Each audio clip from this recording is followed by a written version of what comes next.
Jelas, Kak. Ya. Sekarang kita bahas nih obat-obatan diabetes mellitus ya.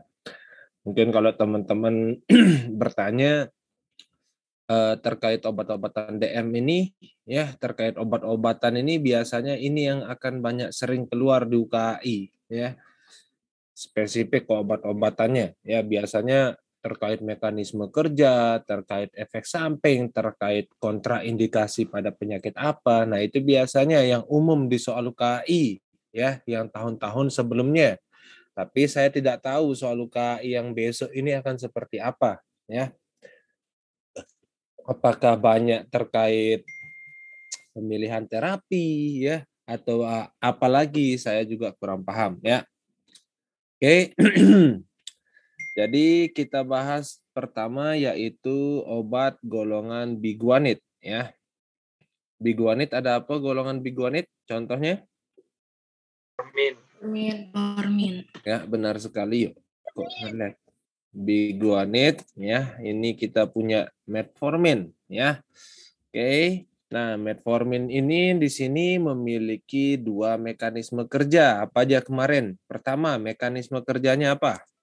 Meningkatkan sensitivitas insulin. Benar sekali ya, masih diingat ya. Satu, meningkatkan sensitivitas insulin.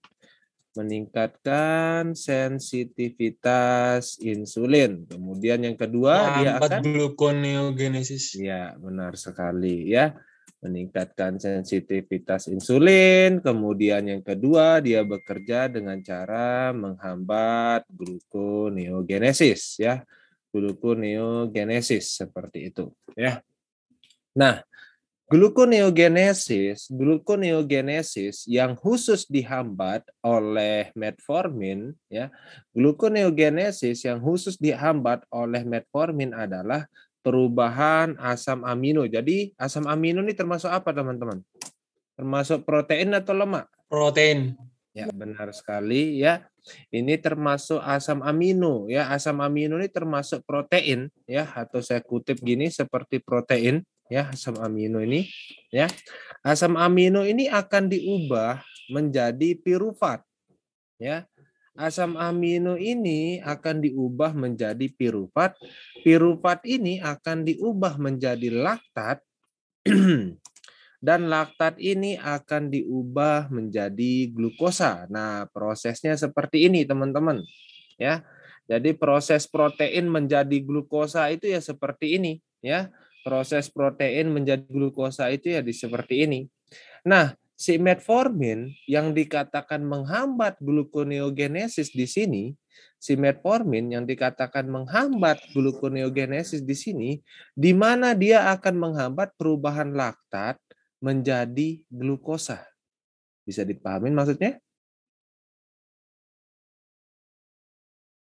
Jadi metformin memang benar menghambat gluconeogenesis. Spesifiknya adalah dia akan menghambat perubahan laktat untuk menjadi glukosa. Bisa dipahamin? Paham, Bang. Paham ya? Semua yang lain bisa dipahamin? Paham, Bang. Paham, Bang. Ya. Oke, ya sekarang seperti itu. Nah, kira-kira teman-teman, sekarang teman-teman bayangin, sekarang kita menggunakan metformin, laktat tidak akan diubah menjadi glukosa. Kira-kira glukosa atau laktat yang akan tinggi kalau penggunaan metformin? Laktat. Iya, laktatnya yang akan tinggi, sedangkan glukosanya akan turun ya, seperti itu. Karena kita menghambat perubahan laktat menjadi glukosa, berarti laktat tidak akan diubah jadi glukosa, sehingga kadar laktat ini akan tinggi. Sehingga salah satu efek samping dari penggunaan metformin, jadi saya tulis saja isu dari metformin adalah satu, hiperlaktatemia. Jadi peningkatan laktat. Hiperlaktatemia. Ya. Jadi pada penggunaan metformin itu dapat menyebabkan peningkatan kadar laktat. Ya, itu terkait metformin, ya. Jadi kalau kondisi normal akan terjadi hiperlaktatemia, jadi peningkatan kadar laktat di dalam darah. Nah, kemudian metformin di sini ya kontraindikasi pada pasien apa kemarin? Ketoasidosis. Pada pasien apa kemarin? Gagal ginjal stage Ginjal. Ya, CKD stage 4 dan 5. 4 sampai 5 khususnya ketika GFR Kurang berapa? dari 30 GFR. Ya, 30 mili per menit, benar sekali ya. GFR di bawah 30 mili per menit tidak boleh menggunakan metformin. Kenapa tidak boleh? Karena memicu terjadinya asidosis laktat. Memicu terjadinya asidosis laktat. Ya, seperti itu. Jadi kalau pasien CKD yang GFR-nya di bawah 30 mili per menit tidak boleh menggunakan metformin, ya. Nah, kemudian yang ketiga, ya. Yang ketiga dikatakan ternyata metformin dapat mengiritasi lambung.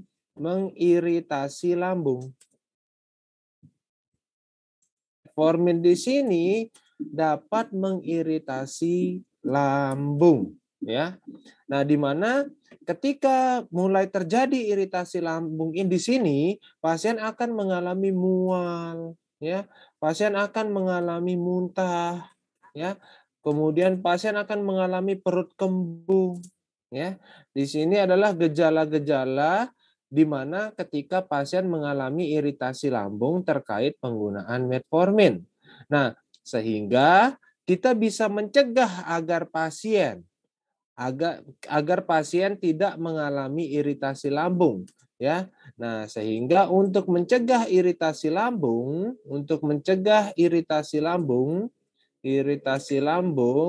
ya, maka metformin diminum bersama makan. Ya, diminum bersama makan. Oke, ya. Jadi seperti itu. Nah, jadi kenapa metformin diminum bersama makan? Tujuannya untuk mencegah iritasi lambung, ya. Terus kemudian bagaimana cara mencegah iritasi lambung? Ya, metformin diminum bersama makan. Ya, biasanya seperti itu, selalu KI-nya diputar-putar biasanya, ya, tahun-tahun sebelumnya itu. Ya. Bisa dipahamin sampai sini, Dek? 3 hal ini? Paham, Bang. Bisa, ya. Oke. Nah, kemudian yang keempat, yang terakhir di sini dari metformin di sini yang perlu dijadikan catatan khusus adalah ternyata metformin dapat menyebabkan defisiensi vitamin B12, ya. Metformin di sini dapat menyebabkan defisiensi vitamin B12, ya. Metformin dapat menyebabkan defisiensi vitamin B12, di mana ketika pasien mengalami defisiensi vitamin B12 akan muncul gejala, yaitu 1, kesemutan, ya. Kemudian dia akan mengalami juga yang namanya anemia, ya. Anemia. Oke. Berarti ketika pasien mengalami kesemutan karena penggunaan metformin, ketika mengalami anemia karena penggunaan metformin, terapi yang bisa kita berikan adalah B12. ya, terapi dengan vitamin B12, ya. Seperti itu. Karena apa? Karena kesemutan dan anemianya terjadi akibat kurangnya vitamin B12 di dalam tubuh. Jadi untuk mengatasi kesemutan dan anemia karena penggunaan metformin dapat diberikan vitamin B12. Bisa dipahamin?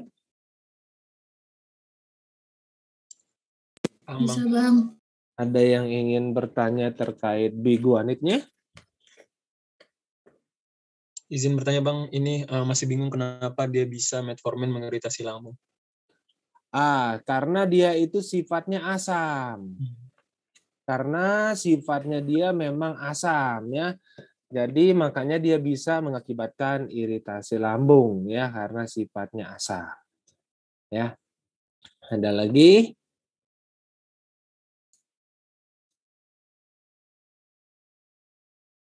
Ada lagi yang ingin bertanya? Metforminnya? Boleh dilanjutkan? Kak, mau tanya bentar. Silakan.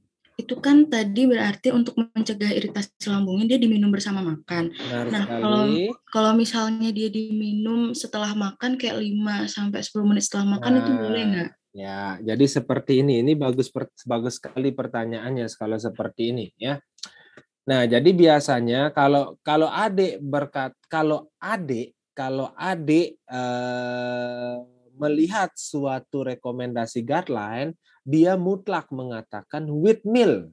Berarti kalau with meal maksudnya adalah bersama makan. Nah, ya. Nah, maksud dari kata bersama makan ini adalah jadi umpama pasien kita makan 1 piring nih, Dek. Pasien kita makan 1 piring. Dia makan dulu setengah piring, minum metformin, lanjutkan makan setengah piring berikutnya. Bisa dipahamin maksudnya? Bisa. Oke, ya. Nah, seperti itu. Nah, cuman terkadang pasien itu nggak suka minum obat di pertengahan makan itu nggak suka. Sehingga banyak sejawat kita yang lainnya ya mengedukasi pasien segera setelah makan. Ya. Nah, ini art kita, seni kita. Jadi segera setelah makan seperti itu. Segera setelah makan. Dalam artian begitu kelar makan langsung minum metformin biar sekalian minum. Pasti kalau orang habis makan kan langsung minum biasanya kayak gitu kan. Ya.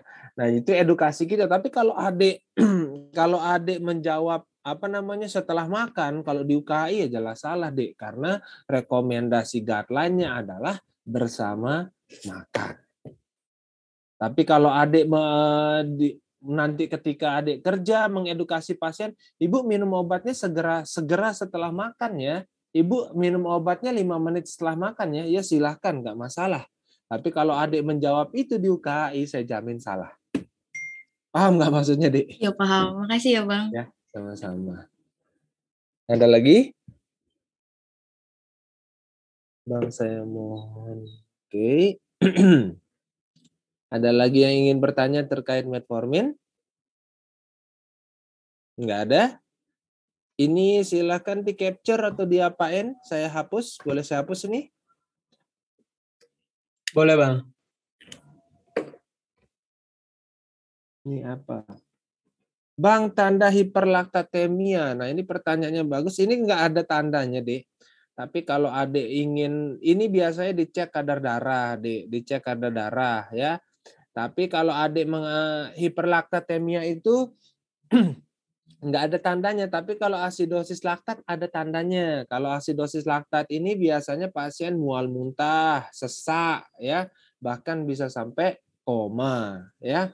Itu kalau asidosis laktat, ya. Tapi kalau cuman hiperlaktat biasanya umumnya nggak ada tandanya, Dek.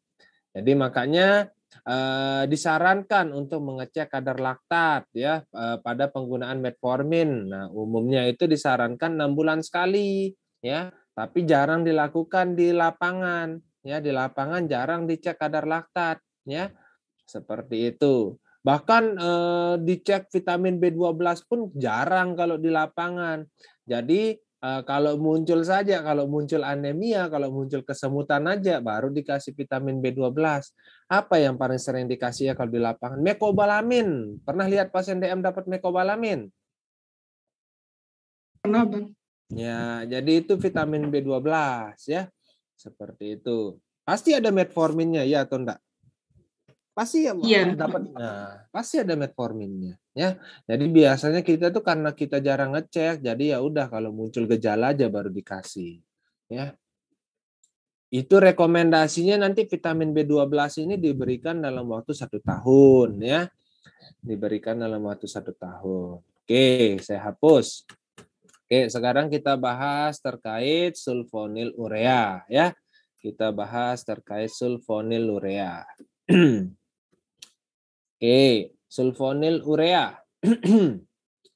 Nah, ini agak banyak ya, agak banyak terkait sulfonilurea ini ya. Tunggu dulu, ada yang ngechat, Bang, kenapa metformin bisa mengakibatkan kekurangan vitamin B12? Metformin itu menghambat absorpsi vitamin B12, Dek. Ya. Jadi metforminnya menghambat absorpsi vitamin B12. Makanya pasiennya akan kekurangan vitamin B12 ya. Seperti itu. Oke, kemudian sulfonilurea. Nah, sulfonilurea ini ada beberapa generasi ya. Yang pertama ada generasi 1 ya. Nah, untuk generasi 1 ini ada 2 obat. Ada yang kita sebut dengan nama tolbutamide ya. Kemudian ada klorpropamid.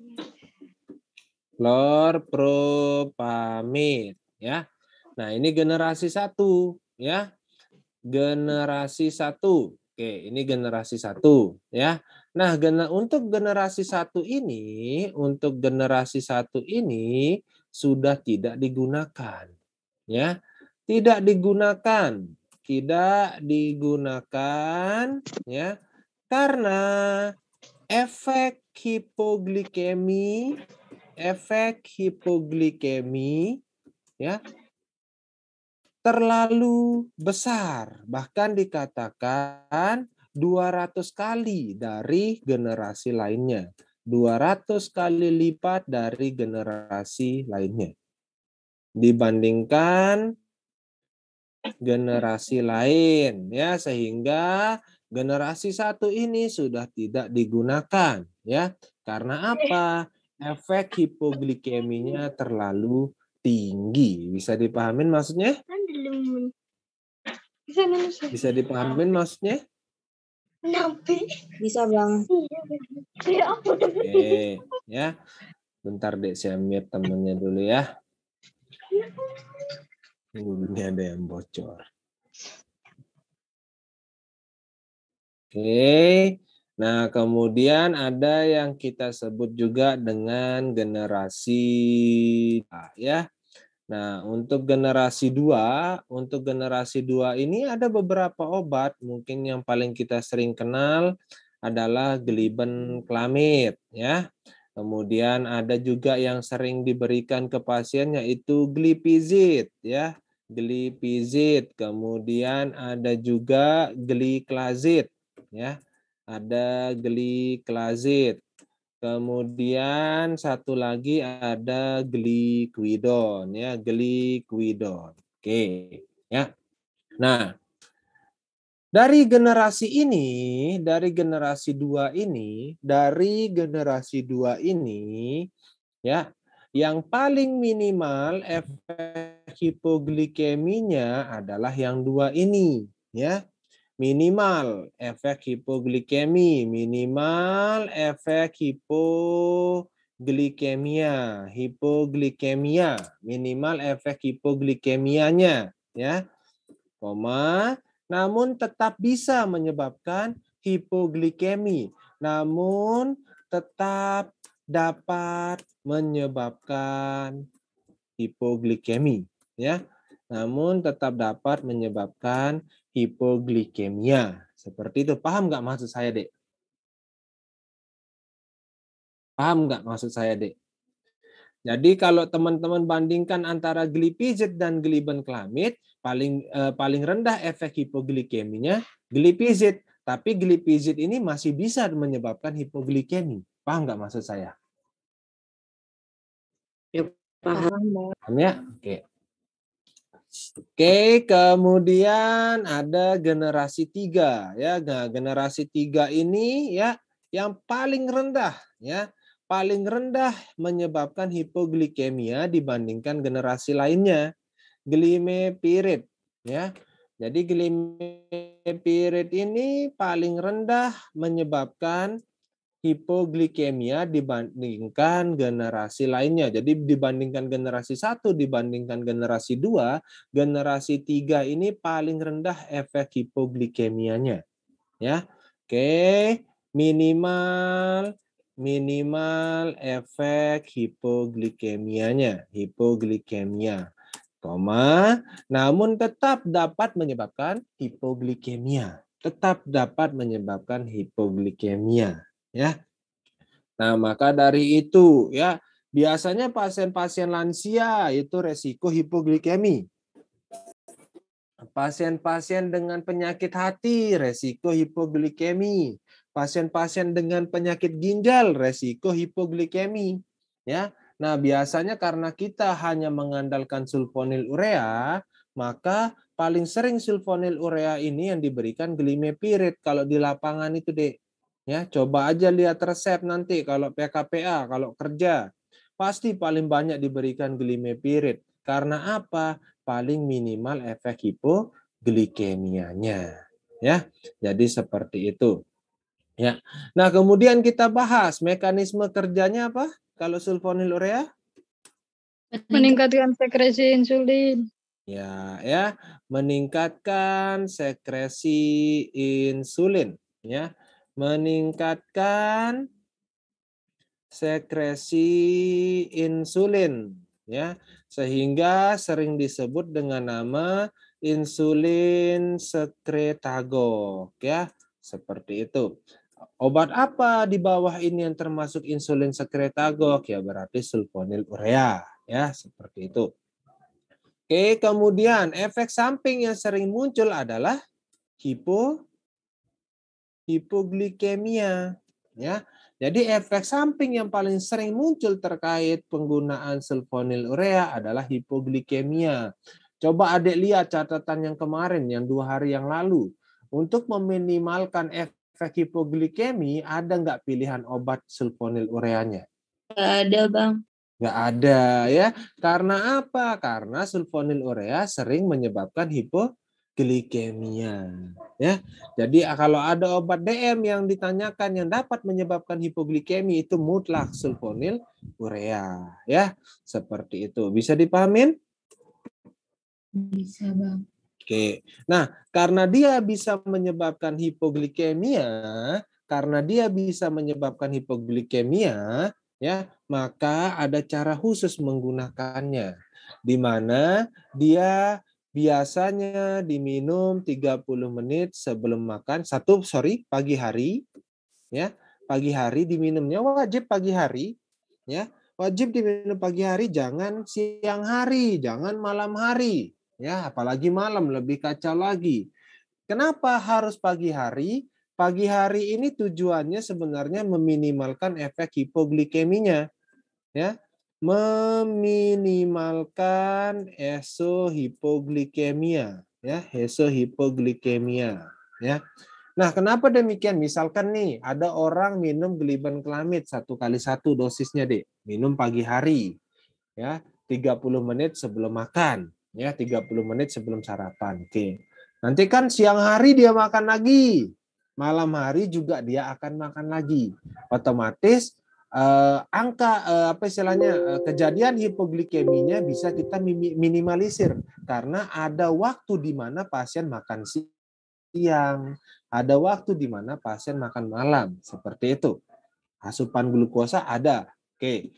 Nah, kemudian juga ketika dia minum di pagi hari, umpama terjadi hipoglikemi di siang harinya, kita bisa lihat, pasiennya kenapa tuh gemeter, koma, umpama atau pingsan. Oh, hipoglikemi nih, bisa diberikan pertolongan. Banyak yang lihat, banyak yang bawa ke rumah sakit nantinya. Tapi kalau teman-teman bayangin sekarang, pasiennya minum sulfonilurea di malam hari. Minum malam 30 menit sebelum makan malam, ya, minum. Malam harinya dia tidur, nggak ada asupan gula sama sekali. Kemudian terjadi hipoglikemia di tengah malam, pasiennya koma. Orang pada tidur, nggak ada yang lihat. Ya berarti resiko kematian nantinya, ya. Maka dari itulah kalau pas teman-teman menemukan pasien yang mengkonsumsi sulfonilurea, ya, sarankan sulfonilureanya untuk diminum pagi hari. Bisa dipahamin nggak maksudnya? Bisa, Kak. Oke, ya. Nah, kemudian, ya, golongan sulfonilurea ini diminum 30 menit sebelum makan. 30 menit sebelum makan. Ya, jadi insulin harus siap sebelum makanan masuk. Jadi dia onsetnya atau mula kerjanya itu 30 menit. Semua sulfonilurea diminum 30 menit sebelum makan tanpa terkecuali, ya, tidak ada kecualinya, ya. Jadi semuanya diminum 30 menit sebelum makan. Ada yang ingin bertanya? Saya mau tanya, Silakan, Dek.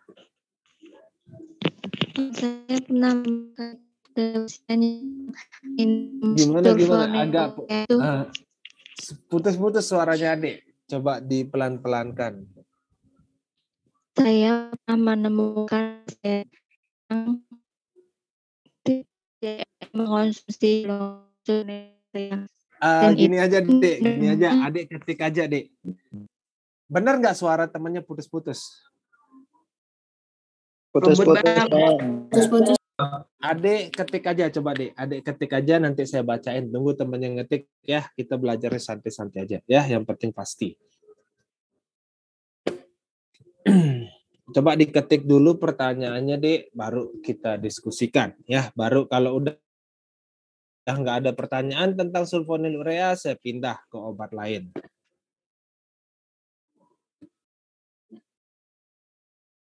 Halo? Ya, halo. Nanya Bang, kalau Oh ya, silakan. berarti kalau sulfonilurea dikombinasi sama insulin bisa nggak? Jarang, Dek. Ya, kalau adik tanya bisa, bisa. Tapi jarang. Kenapa saya bilang jarang? Ya, tujuannya apa? Istilahnya gitu kan. Yang ini kan kalau sulfonilurea ini kan meningkatkan sekresi insulin. Ya. Ya loh, saya kan sudah ngasih insulin dari luar. Ya, kalau adik tanya bisa, bisa. Tapi jarang. Kayak nggak logis kalau kita pakai barengan. Paham nggak maksud saya, Dek? Paham Bang. Nah, ya seperti itu. Pertanyaannya bagus banget itu ya. Itu berarti merasuk ke jiwa itu materinya kalau udah gitu, ya. Pernah menemukan pasien DM yang konsumsi sulfonilurea yang minumnya lebih dari 30 menit. Gimana? Apakah ada efek lain? Efek lainnya ya, jadi gini, Dek, ya. Penurunan kadar glukosa darah terkait penggunaan sulfonilurea itu paling bagus kalau diminum 30 menit sebelum makan. Paling bagus kalau diminum 30 menit sebelum makan. Jadi efektivitasnya itu memang bagus 30 menit sebelum makan. Nah, kalau di luar dari konteks 30 menit sebelum makan ini, ya. Nah, efeknya mungkin ke kadar glukosa darahnya, cuman kita harus melakukan penelitian lagi. Jadi kalau adik kumpulin penelitian dari tahun-tahun sebelumnya itu udah mutlak mengatakan 30 menit sebelum makan untuk waktu minum. Tapi kalau kita berimajinasi, wah coba nih saya minumin pasien saya 15 menit sebelum makan, 1 jam sebelum makan, ya. Mana yang lebih bagus terkait penurunan kadar glukosa darahnya? Silahkan kalau mau bereksperimen seperti itu. Ya, nah jadi kalau kalau adik bertanya seperti ini, ya, adik bertanya seperti ini, saya mungkin akan menjawab terkait penurunan efektivitas dari sulfonilureanya jika diminum tidak dengan 30 menit sebelum makan. Ya, efektivitas terkait kadar glukosa darahnya, Dek. Cuman kan harus kalau adik mau, Kak, coba deh saya minumin pasien saya 15 menit sebelum makan. Bagaimana dampak terhadap glukosa darahnya? Silahkan bereksperimen, tapi minimal ambil 100 sampel lah, kayak gitu ya. Silahkan bereksperimen, ya. Seperti itu. Ada lagi yang ingin bertanya?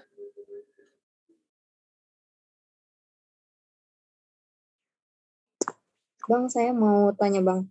Silahkan. Saya masih agak bingung gini Bang. Maksudnya kan mekanisme kerjanya sulfonilurea ini kan meningkatkan sekresi. Terus hubungannya dengan dia menyebabkan hipoglikemi itu gimana Bang? Gini, Dek. Ya. Apapun. Jadi ini kan mutlak kalau di sel betanya, ya. Di sel betanya dia di sel betanya dia bekerja dengan cara meningkatkan sekresi insulin, ya, seperti itu. Oke. Jadi yang namanya insulin, yang namanya sulfonylurea, ini kan sama-sama kita meningkatkan kadar insulin di dalam darah, ya, langsung dari sel betanya, ya, ya. Nah, sehingga kalau ketambahan insulin di dalam tubuh, kalau jumlah insulin di dalam tubuh meningkat, kira-kira kadar glukosa darah akan turun atau naik? Akan turun atau naik? Turun. Ya, turun. Hal itulah yang menyebabkan bisa terjadinya hipoglikemi. Ya, jadi terkait insulin, terkait sulfonylurea itu mutlak karena bekerja di sel beta, ya. Kalau sulfonylurea mutlak dia bekerja di sel beta langsung, maka dia bisa menyebabkan terjadinya hipoglikemia. Tapi tidak dengan GLP-1 walaupun dia meningkatkan kadar insulin, ya, tapi dia bekerja di hormon incretin.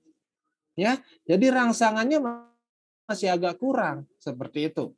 Kemudian apalagi DPP-4 inhibitor dikatakan berhubungan dengan peningkatan sekresi insulin, tapi dia tidak langsung bekerja di sel betanya. Jadi efek hipoglikeminya pasti rendah seperti itu. Nah, berbeda dengan sulfonylurea yang langsung bekerja di sel beta di mana meningkatkan kadar insulin, meningkatkan sekresi insulin sehingga dia akan pasti dapat menyebabkan terjadinya hipoglikemia. Karena apa? Karena semakin tinggi kadar insulin, otomatis semakin rendah juga kadar glukosa darah. Ya, seperti itu. Maka bisa terjadi hipoglikemia, ya. Hal ini tertulis jelas pada American Diabetes Association. Ya, oke, saya tunjukkan dulu, ya. Tunggu sebentar. Nah, ini ya. Teman-teman lihat di sini. Siapa tadi yang Yusanti ya? Yusanti kelihatan Yusanti atau perlu dibesarin? Kelihatan Bang, tapi boleh dibesarin sedikit Bang. Oke, saya besarin jadi 200 ya. Oke. Nah, di sini ada tulisan hipoglikemia. Kelihatan nggak? Kelihatannya? Kelihatan deh ya? Hipoglikemia di sini. Kan Bang. Oke. Jadi kalau teman-teman lihat metformin, hipoglikemia nggak? Enggak. Nggak. SGLT2 inhibitor, hipoglikemia nggak? Enggak. GLP-1 hipoglikemia enggak? Enggak. DPP-4 enggak. Thiazolidinedion enggak. Sulfonylurea hipoglikemia enggak? Ya. Iya. Insulin hipoglikemia enggak? Iya. Iya ya. Jadi kedua obat inilah yang menyebabkan hipoglikemia. Karena apa? Karena terkait sulfonylurea kita langsung bekerja di sel betanya meningkatkan sekresi insulin. Kalau insulin kan jelas ya. Karena apa? Karena dia langsung kita berikan insulin eksogen, otomatis kadar insulin di dalam darahnya akan meningkat sehingga cenderung menyebabkan hipoglikemia. Ya, bisa dipahamin Yusanti? Bisa Bang, terima kasih Bang. Sama-sama. Ada lagi yang ingin bertanya? Bang mau nanya. Silahkan. Kan tadi sulfonylurea dia kan bekerjanya di sel beta pankreas. Ya, langsung benar. Terus kan kemarin itu faktor DM2 itu kan dia terjadi defisiensi sekresi insulin karena sel betanya bekerja lebih cepat, bekerja lebih banyak kan. Jadi kalau dikasih sulfonylurea dia tambah capek dong. Nah, benar sekali ya. Maka dulu ada yang mengatakan seperti ini deh, ya. Ada yang mengatakan seperti ini. Jadi jangan berikan sulfonylurea pada pasien yang sudah defisiensi sekresi insulin. Karena apa? Itu sama halnya kamu merusak sel beta pankreasnya. Dikatakan seperti ini juga penelitian yang dulu. Ya, dikatakan seperti ini, bahwasanya sulfonylurea itu bersifat sel beta toksik istilahnya, ya. Pankreas toksik istilahnya dibilang karena itu. Karena apa? Karena dia akan menggejor, dia akan menyebabkan sel beta itu makin kerja lebih keras lagi. Nah, bahkan dikatakan insulin itu ternyata beta protektor, sel beta protektor. Karena apa? Kita kasih insulin sehingga sel beta ini bisa istirahat dulu. dalam memproduksi insulin. Istirahat dah kamu dulu, kamu kecapean, kasih insulin dari luar. Nah, itu penelitian terdahulu. Nah, ini ya penelitian terdahulu itu bangkit karena pemikiran seperti Ade. Ya, karena pemikiran seperti Ade itu bagus sekali, pemikiran seperti Ade ini bagus sekali. Nah, tapi hal itu untuk saat ini ternyata lambat laun masih bisa tetap digunakan yang namanya namanya sulfonilurea, ya. Nah, jadi penelitian itu istilahnya apa istilah? Hanya hipotesa saja, hanya hipotesa saja. Jadi terkait penelitian lebih lanjut yang membuktikan terkait penelitian itu belum ada. Jadi penelitian yang mendukung pemikiran Ade ini itu belum ada, ya. Tapi istilahnya kalau Ade berpikiran seperti itu ya bagus-bagus saja, itu bagus banget malah, itu bagus banget, ya. Seperti itu. Jadi kalau kita bilang, wah nanti kalau saya kasih sulfonilurea makin rusak dong sel betanya, karena kita makin menyebabkan sel beta itu bekerja dengan lebih keras, ya. Bagus, pemikirannya bagus, ya. Oke Bang, makasih. Sama-sama. Ada lagi?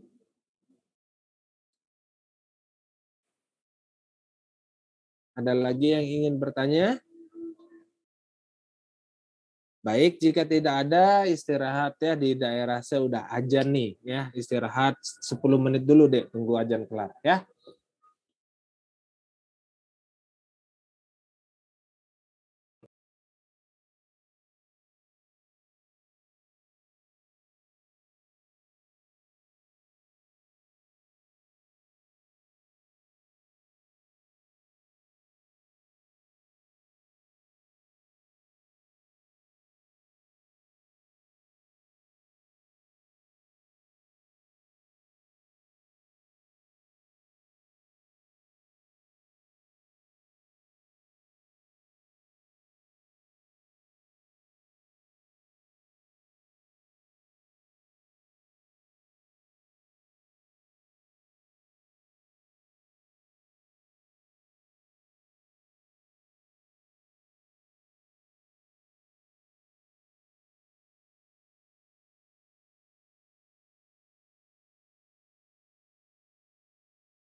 Oke, kita lanjut lagi. Ada yang ingin bertanya lagi sulfonilureanya?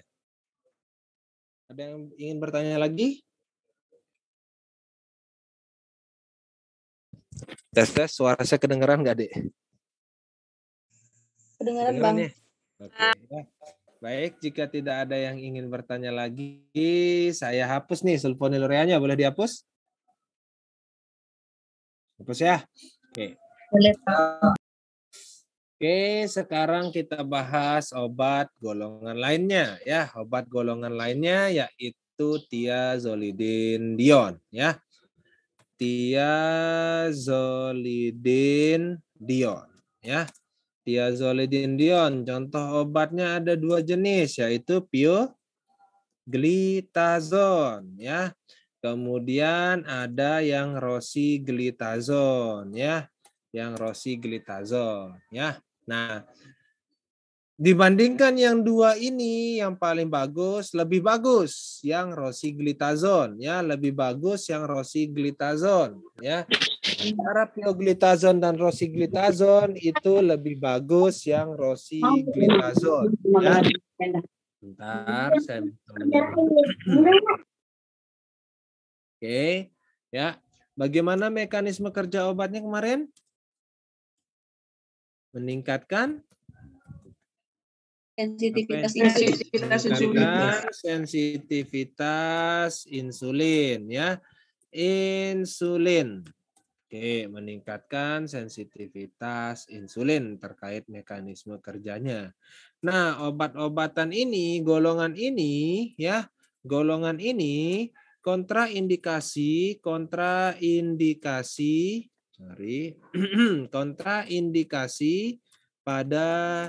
pasien gagal jantung ya, pada pasien gagal jantung. Nah, kenapa ya? Kenapa? Karena dapat menyebabkan retensi cairan. Karena dapat menyebabkan retensi cairan ya, retensi cairan. Oke, ya. Sehingga memicu terjadinya eksaserbasi dari gagal jantung ya, sehingga memicu terjadinya eksaserbasi pada gagal jantungnya.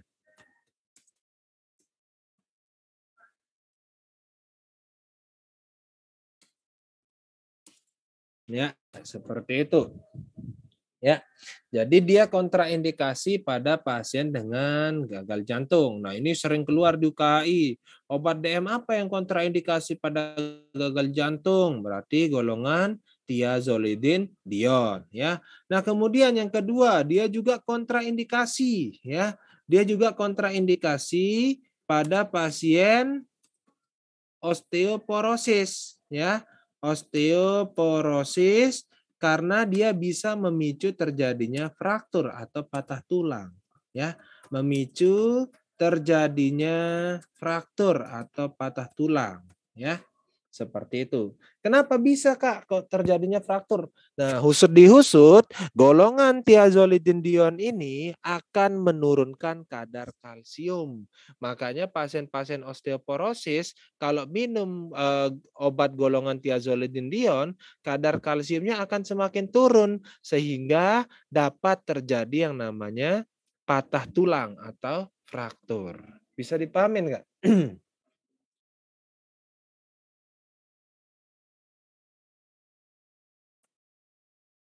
Bisa dipahamin? Bisa, Bang. Oke, ya. Bisa, Bang. Sebentar, Dek. Kalau di perkeni ini dia ada terkait gagal ginjal, tapi kalau dia ada nggak ada. Ya, bentar. Thiazolidin dion. Tunggu sebentar. Jangan sombong dia. Pasti main lagi nanti. Gila. Tunggu bentar, Dek. Kalau nggak salah saya pernah baca di perkeni ini dia ada hubungannya terkait gagal ginjal, tapi kalau di American Diabetes Association itu nggak ada, ya. Tapi wajar perkeni menuliskan ada hubungan dengan gagal ginjal yang nggak boleh dipakai. Wajar karena retensi cairan itu, ya. Karena retensi cairan itu. Jadi wajar-wajar saja. Bentar, mana dia? Tunggu sebentar.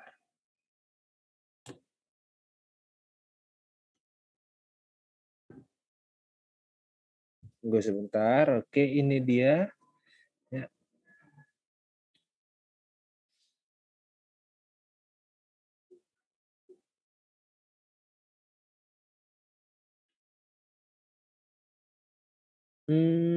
Oh nggak ada, sorry, nggak ada, ya.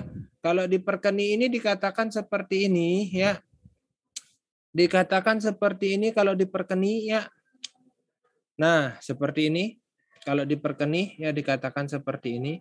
Thiazolidinedion meningkatkan retensi cairan tubuh sehingga dikontraindikasikan pada pasien dengan gagal jantung. Oke, karena dapat memperberat edema atau retensi cairan. Oke, ini sama kayak American Diabetes Association. Kemudian dikatakan juga hati-hati pada gangguan faal hati, pada gangguan fungsi hati. Dan bila diberikan perlu pemantauan faal hati secara berkala. Nah, jadi dalam artian seperti ini masih dikatakan hati-hati. Jadi teman-teman harus bandingkan antara hati-hati dan kontraindikasi. Kalau kontraindikasi mutlak tidak bisa diberikan. Tapi kalau hati-hati masih bisa diberikan, tapi dengan monitoring ketat. Paham nggak maksudnya, Dek? Kalau kontraindikasi mutlak tidak bisa diberikan. Tapi kalau masih kata-katanya hati-hati atau waspadai, ya kayak gitu, itu masih bisa diberikan, tapi perlu monitoring ketat. Bisa dipahamin maksudnya? Bisa, Bang. Bisa, Bang. Ya, seperti itu. Oke. Ya. Di mana saya bacanya ya? Bentar. Ini ada kalau nggak salah katanya retensi cairan. Tunggu sebentar. Ini harusnya ada dalam tabel. Nah, ini mungkin dia. Nah, ini dia. Berat badan edema gagal jantung, resiko fraktur meningkat pada wanita menopause. Oh, nggak ada ternyata yang gagal ginjal itu. Nah, oke, mungkin saya lupa ya. Oke, ya syukurlah saya belum menginformasikan. Oke, ada yang ingin bertanya terkait golongan ini? Golongan thiazolidinedion ini? Ada yang ingin bertanya?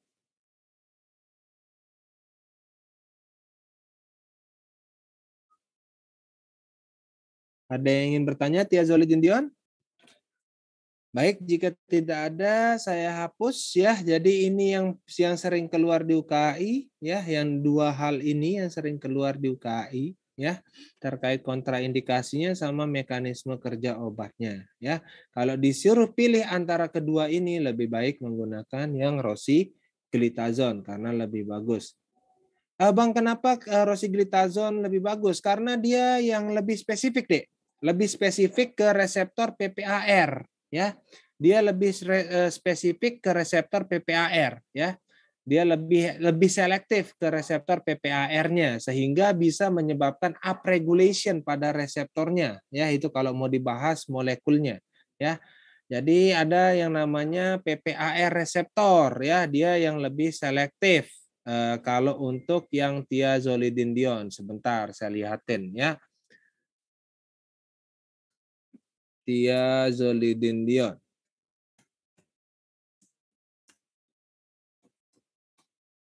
Kalau yang kayak gini, thiazolidinedion, mechanism of action. Sebentar.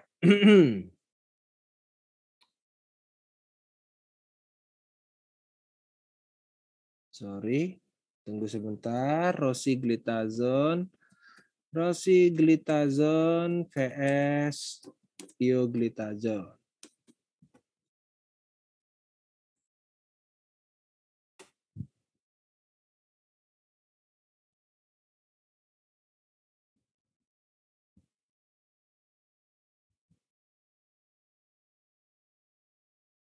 Tunggu sebentar.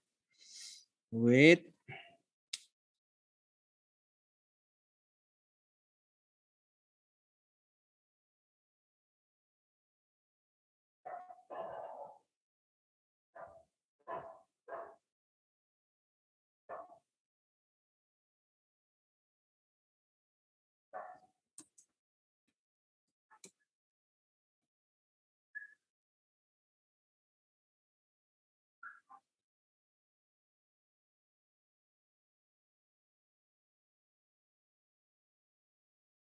Mana gambarnya? Bentar deh, saya cari gambarnya.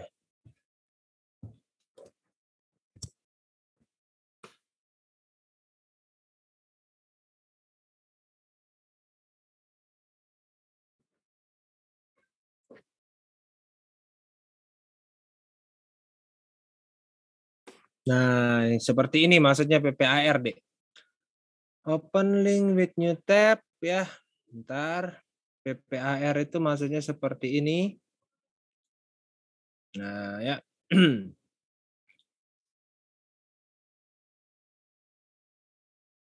Nah, seperti ini maksudnya PPAR, ya.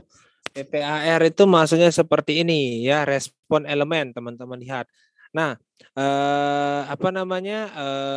Kalau kita bandingkan di sini, ya, terkait PPAR ini memang rosiglitazon dan pioglitazon ini sama-sama nanti akan merespon terkait PPAR ini, ya. Merespon terkait PPAR ini, ya. Nah, tapi respon terbesar didapatkan dari rosiglitazon karena apa? Dia yang paling banyak isomer.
Kalau adik tanya terkait lapangan seperti itu, kenapa ini lebih dikasih, kenapa ini lebih dikasih? Ya balik lagi, karena tersedia enggak obatnya. Oke, walaupun tersedia sekarang terkait harganya yang kita lihat juga. Kalau kita kan lebih memilih obat yang lebih murah. Ya kalau memang jauh harganya.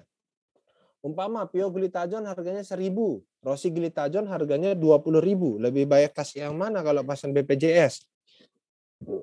Yang 1.000 biasanya kayak gitu, ya. Ada lagi yang ingin bertanya?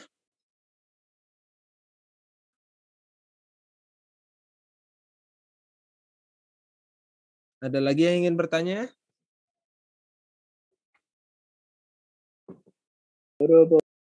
Oke, jika tidak ada, saya pindah lagi ke obat-obatan berikutnya, ya. Nah, obat berikutnya ini ada yang kita sebut dengan nama SGLT2 inhibitor. Bagaimana mekanisme kerjanya kemarin? Menghambat apa yang Menghambat dihambat? reseptor SGL2 itu. Ya, Reseptor menghambat SGLT 2 sehingga tujuan akhirnya adalah menghambat apa? reabsorpsi insulin. Menghambat reabsorpsi apa? Glukosa. Ya, menghambat reabsorpsi glukosa tujuannya, ya, tujuan akhirnya, ya. Nah, apa aja contoh obatnya? Dapagliflozin, ya, contoh obatnya. Kemudian ada canagliflozin, ya. Kemudian apa lagi? Ada empagliflozin, ya. Nah, terkait yang tiga ini, ya, yang paling bagus adalah empagliflozin, ya. Yang paling bagus adalah empagliflozin, paling bagus. Kenapa demikian? Karena paling selektif ya, karena paling selektif terhadap SGLT2 ya. SGLT2. Ya. Paling bagus adalah empagliflozin seperti itu ya. Nah, efek samping yang sering muncul terkait penggunaan obat ini adalah ISK atau infeksi saluran kemih ya. ISK atau infeksi saluran kemih. Jadi efek samping yang sering muncul adalah terkait infeksi saluran kemih. Nah, ini yang saya bilang obat dewa nih, Dek. Kalau saya bilang nih, obat dewa pada pasien DM ya. Karena itu tadi studi mengatakan studi 5 tahun belakangan ini sangat mengungguli terkait pemberian SGLT2 inhibitor ini. Nah, cuman sayangnya di Indonesia belum di-cover oleh BPJS-nya, makanya jarang diresepkan ya. Kalau adik-adik lihat yang punyanya Eropa juga terkait diabetes mellitus, Eropa punya yang terkait diabetes mellitus, ini obat lini pertamanya, Dek. SGLT2 inhibitor ini obat lini pertamanya. Ya, tapi kalau Amerika masih dengan metforminnya ya. Kalau saya lebih milih mana? Kalau saya lebih milih yang ini, Dek, SGLT2 inhibitor. Tapi kalau pilihan saya lebih ke SGLT2 inhibitor, saya tidak lulus di UKI. Saya salah dalam menjawab soal UKI. Ya, seperti itu. Ada yang ingin bertanya terkait SGLT2 inhibitor? Ada yang ingin bertanya? Izin Silakan. Bang bertanya yang itu di kaitan ISK Bang mungkin. Oke, kaitan ISK-nya seperti ini ya. Seperti ini kaitan kenapa sih bisa ISK? Oke, kenapa sih bisa ISK? Sekarang kita seperti ini. Ini adalah tubulus tadi ya, tubulus tadi. Nah, ini ada reseptor, ada transporter. Sorry, ini ada transporter. Kemarin ya, seperti gambar yang kemarin, ada 2 transporter. Ada yang kita kenal dengan nama SGLT1 dan ada SGLT2 ya, ada SGLT1 dan ada SGLT2 ya. Oke. Nah, kemarin kita pernah bahas bahwasanya ibaratkan ini adalah suatu glukosa yang merah-merah ini ya. Jika glukosa ini turun, maka dia akan kemana? Dibuang melewati Urin. Ya, dibuang melewati urin. Oke, ya. Nah, karena adanya pintu ini, karena adanya transporter ini, ya, maka glukosa bisa masuk lagi ke dalam tubuh melewati SGLT1. Glukosa bisa masuk lagi ke dalam tubuh melewati SGLT2. Kemarin seperti itu. Nah, sekarang teman-teman bayangin. Ini pintunya ini saya blok. Transporter yang ini saya blok. Saya tutup pintunya ini. Kira-kira glukosa akan banyak dibuang ke dalam urin nggak? Lewat urin nggak? Benar Bang. Ya. Jadi kadar glukosa di dalam urin akan tinggi kalau kita pakai SGLT2 inhibitor. Sehingga kadar glukosa di dalam urin akan sangat tinggi jika pasien menggunakan SGLT2 inhibitor. Nah, ingatlah bahwasannya glukosa itu juga bakteri, makanan bakteri. Ya, berarti semakin tinggi kadar glukosa darah di urin, kadar glukosa di urin, semakin cepat perkembangbiakan bakteri. Nah, semakin cepat perkembangbiakan bakteri, semakin rentan terjadinya infeksi saluran kemih. Paham nggak maksudnya? Paham Bang. Bang, bisa diulangi. Oke, saya ulangin lagi ya. Jadi kalau pasien-pasien yang mengkonsumsi SGLT2 inhibitor ini karena reabsorpsi glukosa sudah dihambat, otomatis kadar glukosa di dalam urin akan sangat tinggi. Jadi dengan penggunaan SGLT2, maka kadar glukosa di urin akan tinggi. Nah, ketika kadar glukosa di urin ini tinggi, maka bakteri akan berkembang biak dengan jumlah yang besar. Kenapa demikian? Karena glukosa merupakan makanan dari bakteri. Ya, jadi karena tinggi kadar glukosa di urin, tinggi juga perkembangbiakan bakteri, sehingga tinggi juga resiko terjadinya infeksi saluran kemih. Bisa dipahamin? Bisa, Bang. Bisa. Ya, seperti itu. Oke, ada lagi?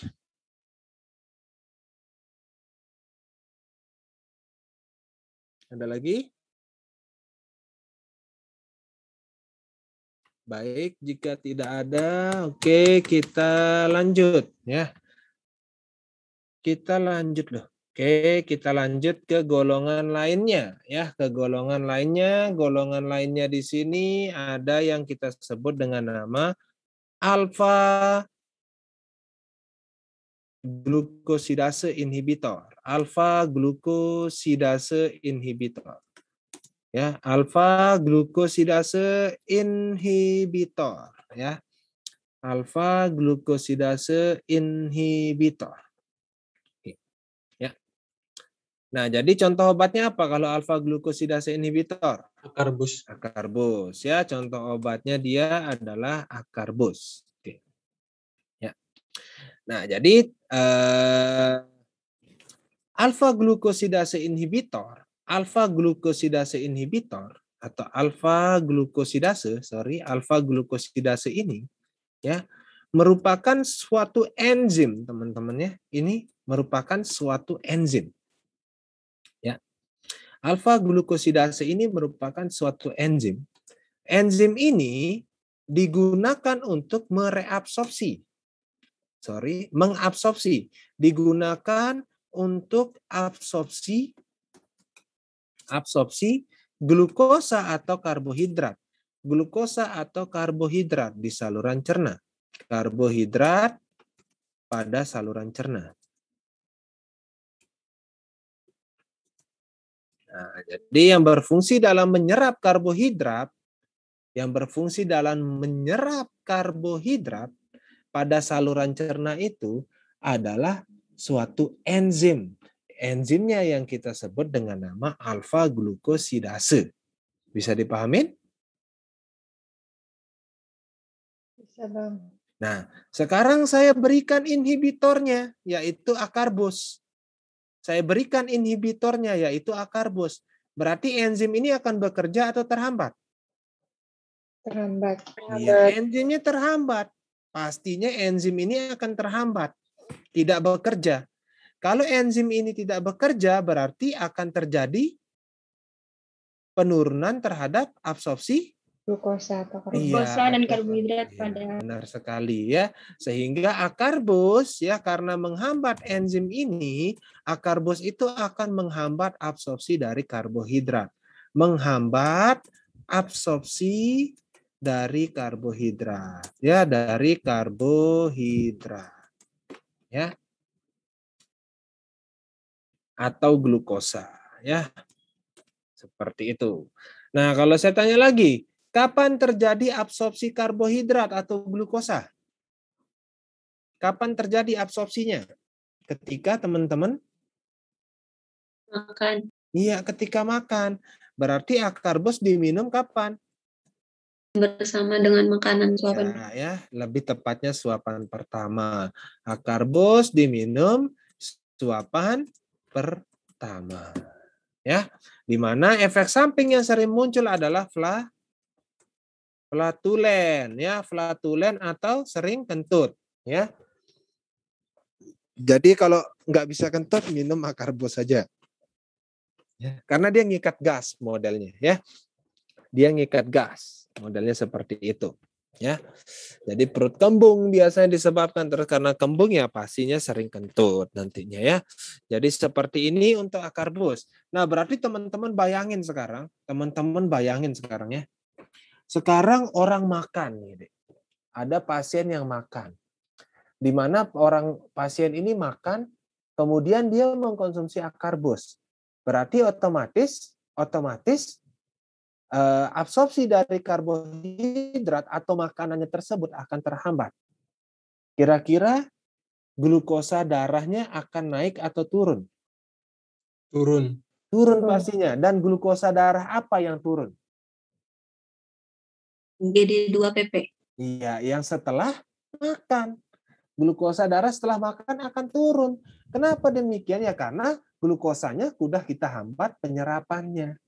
Ya, karena ketika dia makan kita tidak kasih masuk glukosa itu ke dalam darahnya. Ya, karena kita sudah hambat penyerapannya. Sehingga akar bos ini bagus nantinya kalau pasiennya memiliki GD2-GPP yang tinggi. Bisa dipahamin?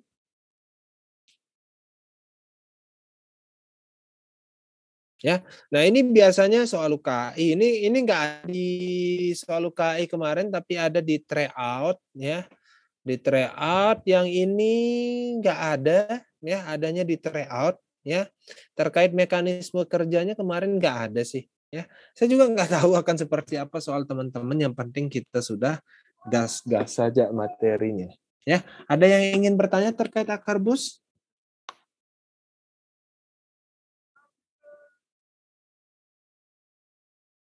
Ada yang ingin bertanya? Oh, ini ada yang ngechat. Apa nih? Kalau akar bus boleh dikunyah nggak, Bang? Nggak ada referensi yang mengatakan boleh dikunyah atau tidak. Ya, tidak ada yang mengatakan referensinya boleh dikunyah atau tidak. Ya, jadi diminum biasa saja. Ya, diminum biasa saja. Kalau yang dikunyah itu kayak Promah itu, Dek. Terus kemudian CaCO3 itu dikunyah. Ya, seperti itu. Bang, kemarin di tempat praktek akar bus diminum 1 jam setelah makan. Waduh, 1 jam setelah makan. Seperti apa, Dek? Jadi bayangin sekarang tujuannya adalah menghambat absorpsi karbohidrat. 1 jam setelah makan baru diminum. Ini logika berpikir, Dek, ya. Adik bayangin sekarang tujuannya akar bus ini adalah menghambat absorpsi karbohidrat. Kemudian diminum saat suapan pertama, masuk akal. Sekarang diminum 1 jam setelah makan.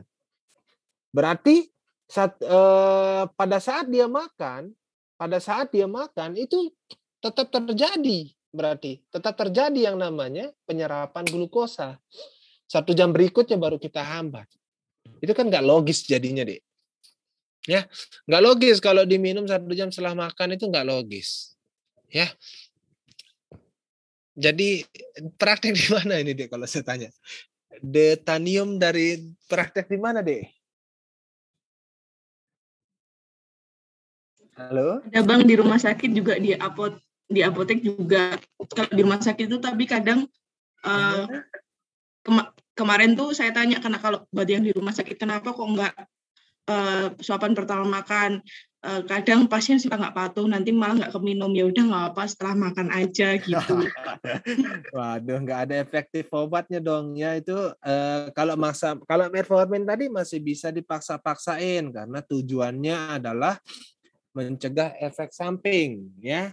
Jadi masih bisa kita paksa-paksain sedikit, ya. Tapi kalau ini nggak bisa dipaksa-paksain, ya, nggak bisa kita paksa-paksain, ya. Oh iya, satu lagi, Dek. Satu lagi bahwasanya ternyata akar bus ini bisa menyebabkan yang namanya fesesnya lembek, ya. Fesesnya lembek atau tinjanya lembek, ya.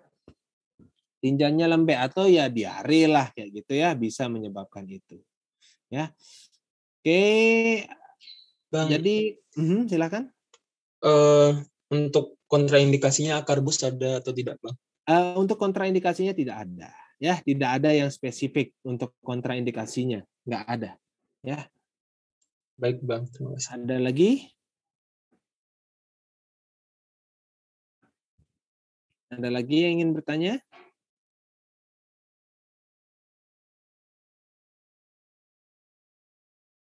Ada?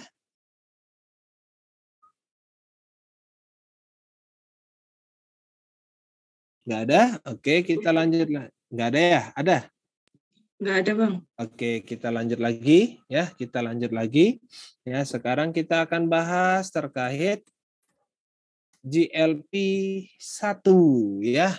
GLP-1 RA, ya. GLP-1 reseptor agonis,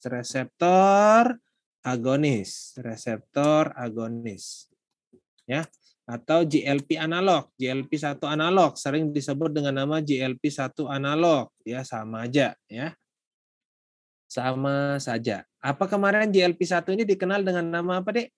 Hormon? Inkretin. Ya, dikenal dengan nama hormon inkretin ya. Hormon inkretin. Ya, inkretin. Nah, ya. Contoh obatnya apa aja kemarin? Liraglutid. Ya, liraglutid ya. Kemudian ada apa lagi? Exenatib. Exenatib ya.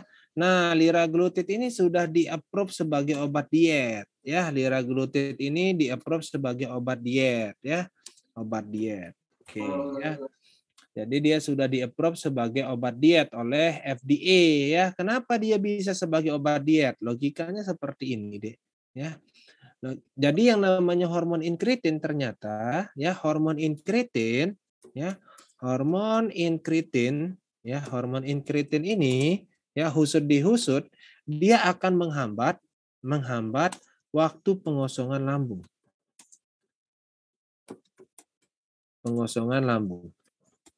Nah, ya. Jadi yang namanya hormon inkretin itu akan menghambat waktu pengosongan lambung. Berarti makanan itu akan tetap berada di lambung kalau dikasih hormon inkretin. Nah, sekarang kalau seumpama makanan itu tetap ada di lambung, kira-kira yang muncul adalah rasa lapar atau rasa kenyang? Kenyang. Nah, sehingga penggunaan GLP-1 ini akan menurunkan nafsu makan. Kenapa demikian? Karena dia menghambat waktu pengosongan lambung. Ketika waktu terjadi penurunan nafsu makan, otomatis pasiennya nggak mau makan. Kalau pasiennya nggak mau makan, otomatis akan terjadi penurunan berat badan. Paham nggak maksudnya? Paham nggak, Dek? Paham, Bang. Paham ya? Jadi seperti itu. Jadi nanti kalau umpama ditanya obat DM apa yang digunakan sebagai diet, ya siapa tahu ada yang ini saya buat-buat aja ya. Berarti itu jawabannya adalah liraglutid. Exenatib juga bisa dipakai, tapi yang baru di-approve oleh FDA hanya liraglutid. Untuk exenatib belum. Ya. Nah, ini mungkin permainan aja ini kalau masalah izin seperti ini, ya. Kalau masalah izin seperti ini hanya permainan saja biasanya, ya. Seperti itu. Oke, kemudian kita bahas lagi, berarti tujuan dari GLP-1 penggunaannya seperti apa? Meningkatkan hormon inkretin yang harapannya di mana kemarin? Meningkatkan sekresi insulin. Oke, satu dengan meningkatkan hormon inkretin harapannya meningkatkan sekresi insulin, menurunkan glukagon. Ya, sekresi insulin.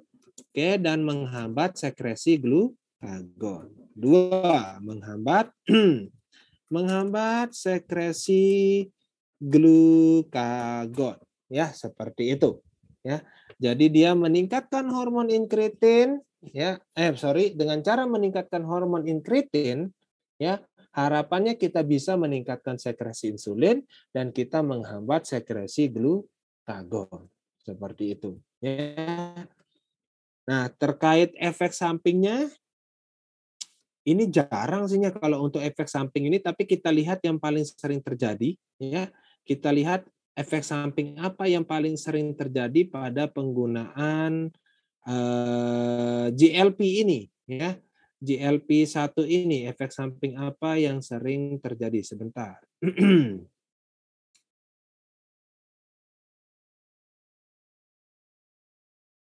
Oke, ini mungkin adik-adik lihat di sini ya, dilihat di sini ya.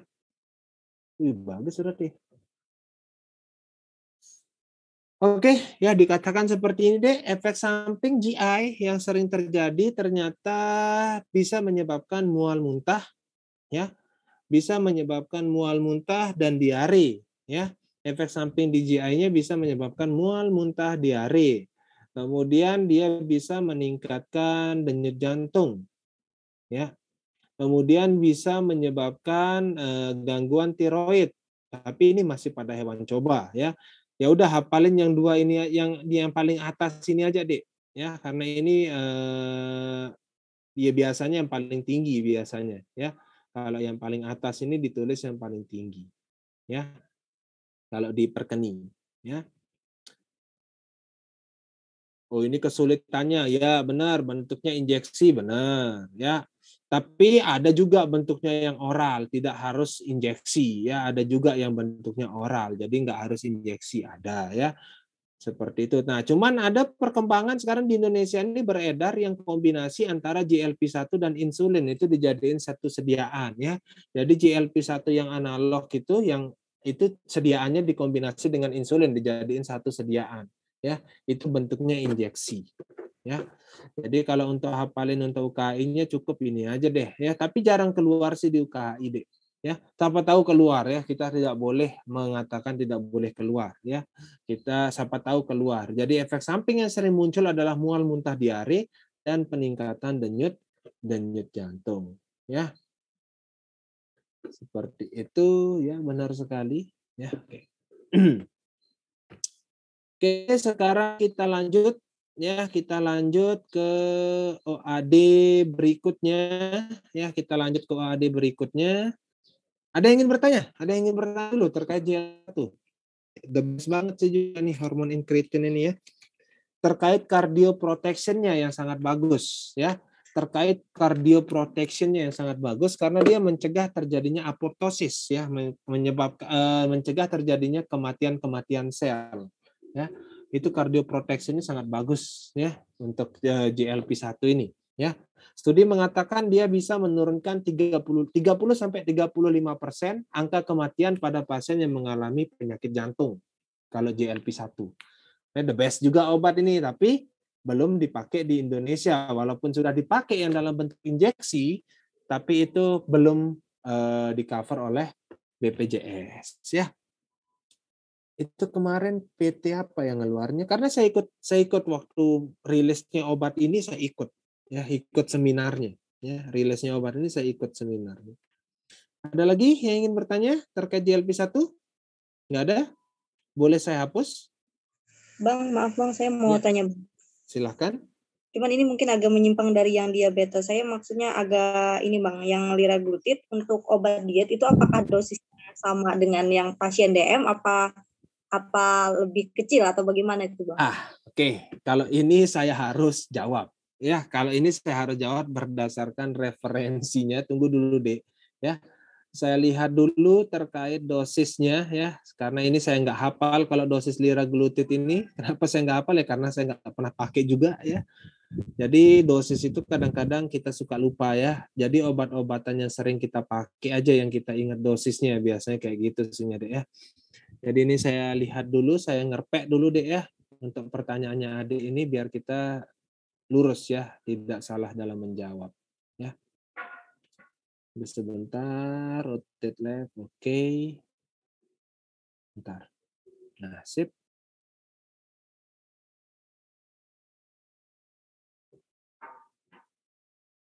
Liraglutid.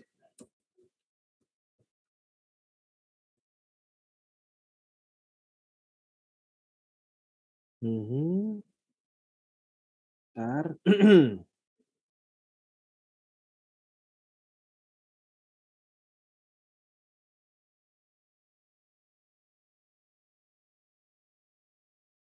Nah, ini dia. Rotate left. Oke, ya. Jadi di sini dikatakan tulisannya apa, Dek? Medication approved by FDA for the treatment obesitas, ya.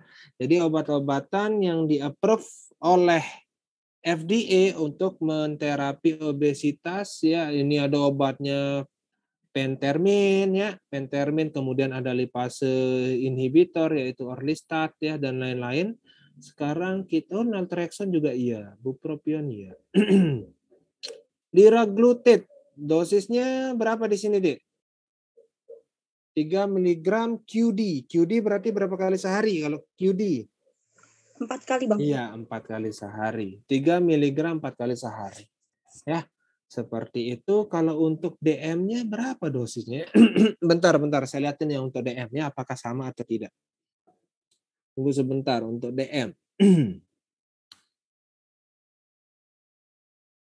Liraglutid. Bentar.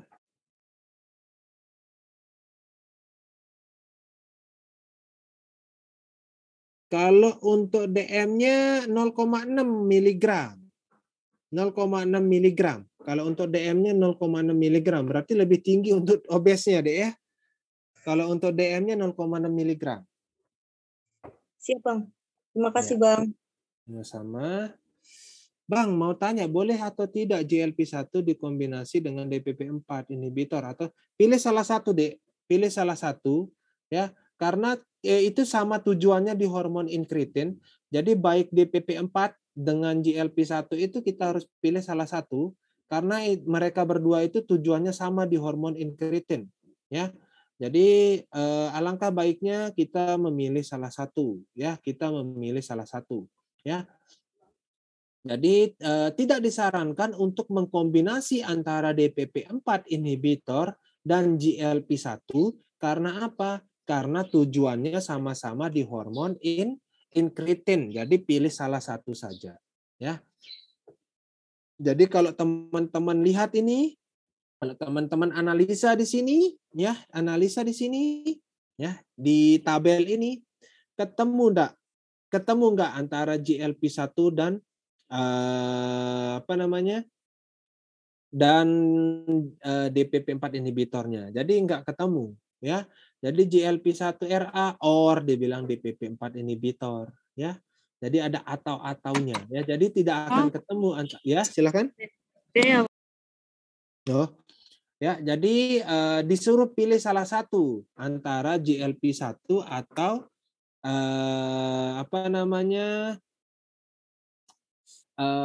antara GLP-1 atau DPP-4. Kemudian ada catatan di sini juga, Dek. Coba Adik lihat ya, Dek lihat di sini ya. Adik lihat di sini. Saya besarin lagi biar kelihatan oleh adik-adik ya. Ini yang membuktikan omongan saya juga bahwasanya ketika Adik lihat di sini DPP-4 inhibitor not saxagliptin dikatakan seperti in the setting of AF, okay, if not on GLP-1RA. Jadi boleh kita pakai DPP-4 inhibitor kalau pasiennya tidak dalam terapi GLP-1RA, ya. Dan sebaliknya, boleh kita berikan GLP-1RA kalau tidak diterapi dengan DPP-4 inhibitor. Jadi maksudnya adalah dipilih salah satu, ya. Dipilih salah satu antara GLP-1 atau DPP-4 inhibitor. Tapi kebanyakan terkait penurunan mortalitas dan morbiditas itu lebih bagus yang GLP-1. Ya. Itu untuk pertanyaan. Bang, cara minumnya, Bang, ketinggalan tadi. Untuk cara minumnya bebas, ya, tidak ada bebas mau minum setelah makan, mau minum sebelum makan itu bebas, ya, untuk cara minumnya. Jadi mau minum sebelum makan, mau minum sesudah makan itu bebas untuk GLP-1, ya. Tapi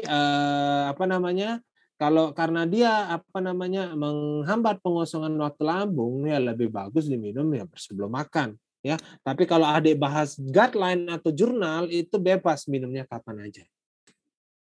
Ya, untuk cara minumnya. Ada lagi yang ingin bertanya? GLP-1-nya?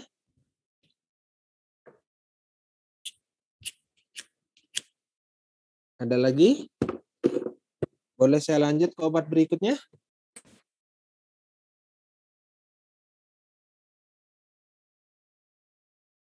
Lanjut, Bang. Oke, saya lanjutin ya. Saya lanjutin ke obat berikutnya, yaitu DPP-4 inhibitor. Ya. Bagaimana mekanisme kerja obatnya kemarin? Menghambat, apa yang dihambat? Enzim DPP. Ya, enzim DPP-4 ya. Menghambat enzim DPP-4 ya. Yang tujuannya adalah meningkatkan durasi aktif dari Hormon incretin. GLP-nya. meningkatkan durasi aktif dari hormon incretin, ya, dari hormon incretin, ya, tujuannya seperti itu. Oke, contoh obatnya apa?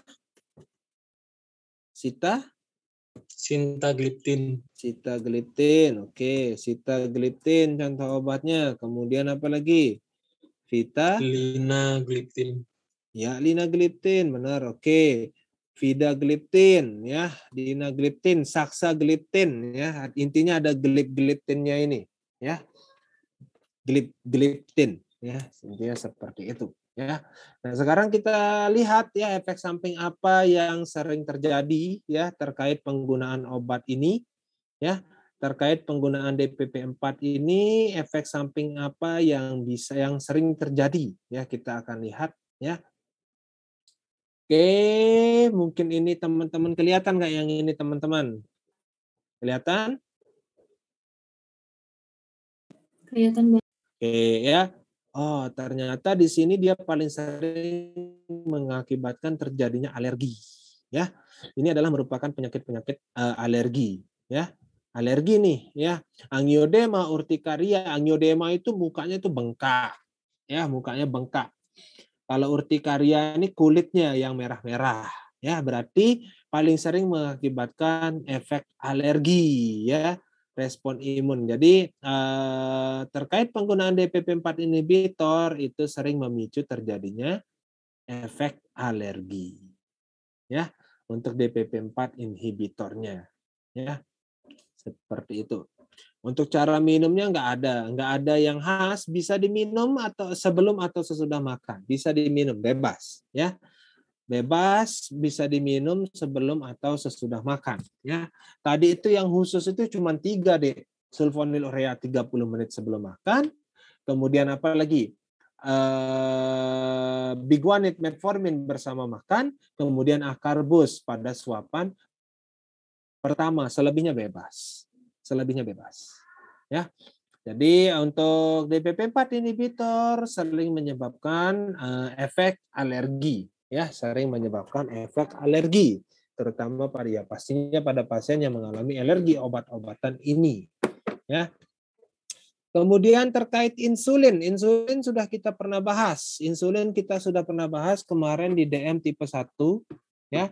Insulin sudah kita bahas kemarin di DM tipe 1, ya, jenis-jenis insulin, ya. Jenis-jenis insulin sudah kita bahas, ya, di DM tipe 1. Ada yang ingin bertanya sejauh ini?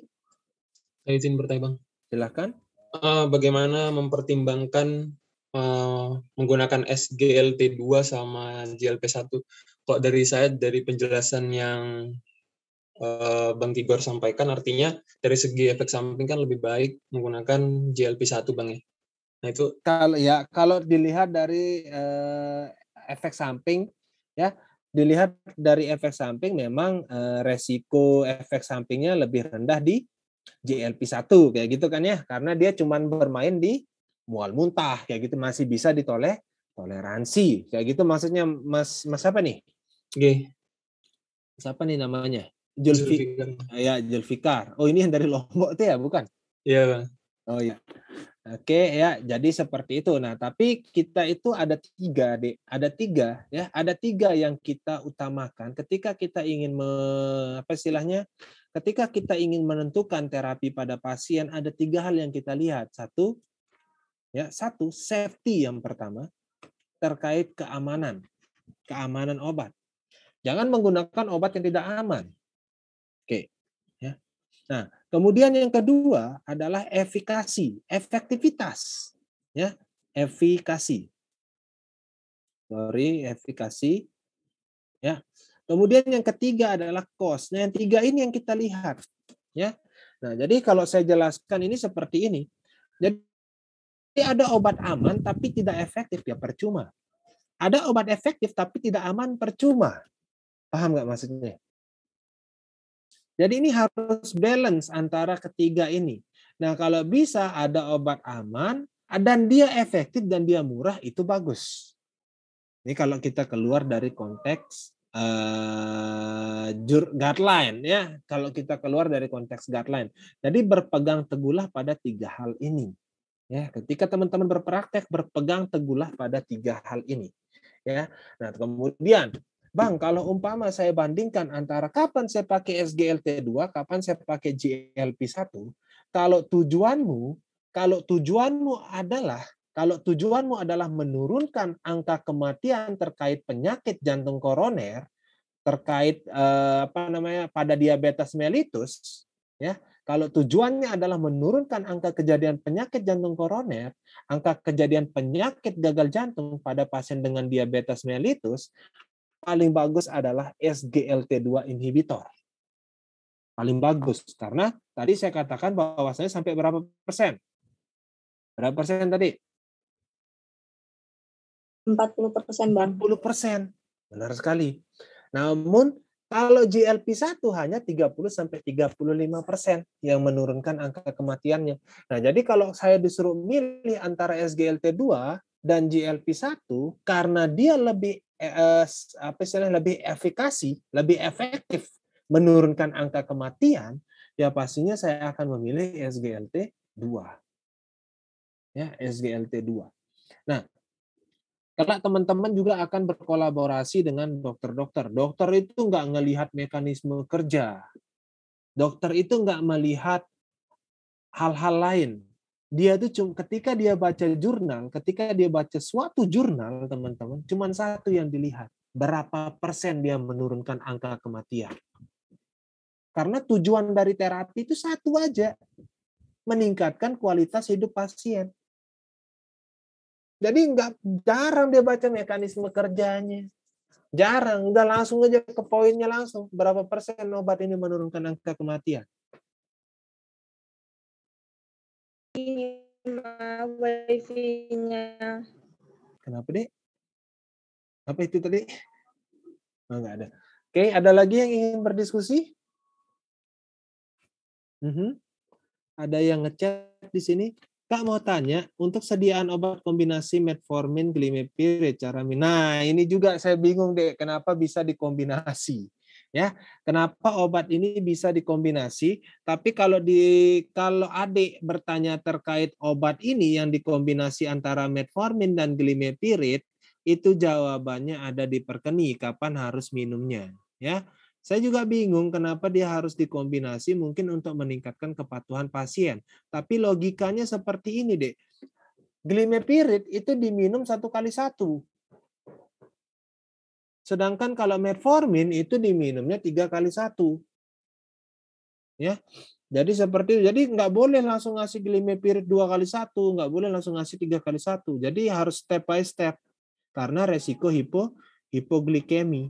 Ya, tapi kalau adik nanya cara minumnya seperti apa, ya,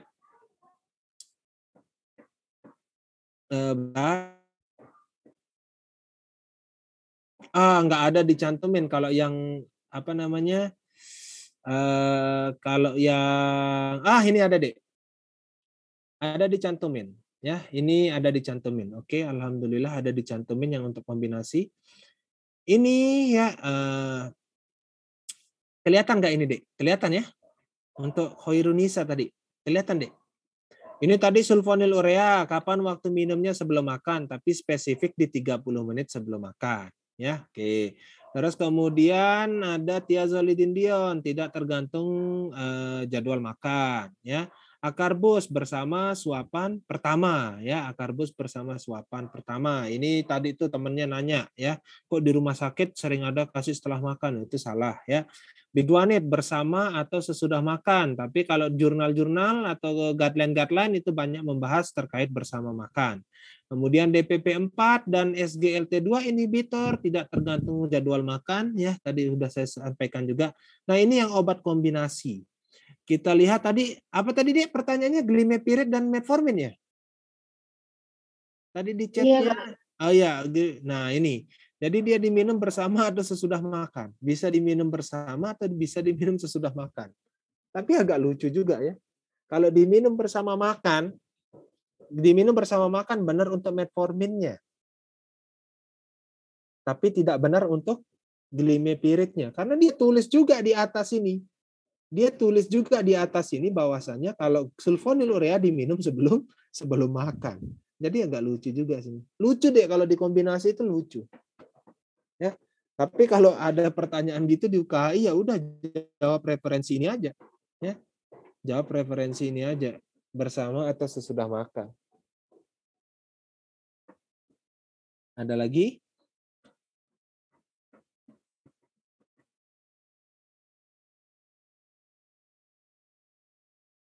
Ada lagi yang ingin bertanya?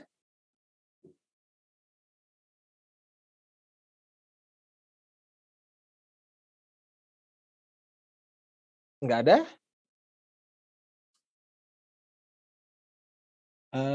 Terus ada yang dari Lombok nggak selain Fikar? Selain Fikar ada yang dari Lombok lagi? Nggak ada yang dari Lombok? Oh, cuman sendirian berarti nih ya, Fikar nih yang dari Lombok ya? Saya Bang. Oh, Sabrina. Oh, Junior sama Junior ini Lombok juga Junior. Iya Bang. Lombok mana, Dik? Asli Lombok Tengah. Oh, S1-nya di? UMM. Profesi di? UMM. Oh, UMM juga ya. Lombok SMA berapa dulu, Dik? Mandua Mataram. Oh, Mandua Mataram. Mandua SMA. Oh, di sebelahnya Man 1 ya, Mandua itu ya? Iya. MTS 1. Iya. Kalau ini Sabrina, Lombok mana, Dek? Nggak ada suaranya. Nggak ada suaranya Sabrina. Ya, oke ya. Nanti kita ketemu di Lombok nanti kalau udah jadi apoteker ya.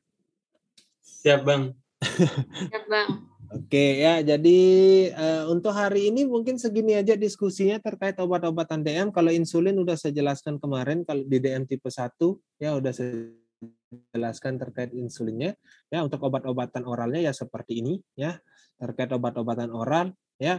Besok kita akan masuk ke komplikasi dari diabetes mellitus ya. Besok kita akan diskusi jam 7 ya, jam 7 malam ya, WIB ya. Jam 7, jam 19.00 WIB ya. Oke, balik lagi jangan bolos untuk besok ya, karena itu komplikasinya penting ya, penting untuk UKI, penting untuk praktek nanti di lapangan ya. Terima kasih atas waktunya, kurang lebihnya saya mohon maaf. Assalamualaikum warahmatullahi wabarakatuh. Waalaikumsalam. Terima kasih Bang. Terima kasih Bang. Terima kasih.